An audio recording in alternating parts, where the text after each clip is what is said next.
Bouka, merci à vous d'être toujours au rendez-vous à 20h pour votre journal.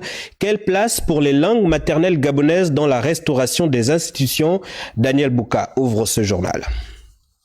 Saisir l'opportunité de la journée mondiale de la langue maternelle pour amplifier ce qui peut l'être encore. Dans l'ultime objectif de préserver la transmission de nos langues, les associations et ONG se sont donné rendez-vous à la maison de la radio et de la télévision. Du point de vue scientifique, c'est important parce que notre identité, elle s'exprime par notre manière de voir le monde, existe dans nos langues.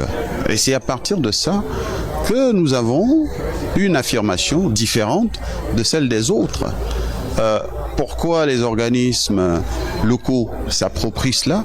Et parce qu'ils sont les premiers concernés. Dans ces organismes-là, il y a des locuteurs de ces langues. Et qu'aujourd'hui, il est important de préserver notre patrimoine culturel. Il est important d'inclure notre manière de voir le monde dans notre gouvernance sociale. L'utilité de cette rencontre revêt plusieurs aspects qui ont été évoqués par des scientifiques et experts venus des divers horizons du monde de l'intelligence gabonais. La langue a également un apport économique que l'on ne sait pas. Lorsqu'on augmente les locuteurs d'une langue, on la rend plus importante. Lorsqu'on ne l'augmente pas, on la rend moins importante. Au lieu de utiliser le français, l'anglais, ainsi de suite pour les investisseurs qui viennent, avec cette position de puissance économique, on pourrait faire imposer nos langues.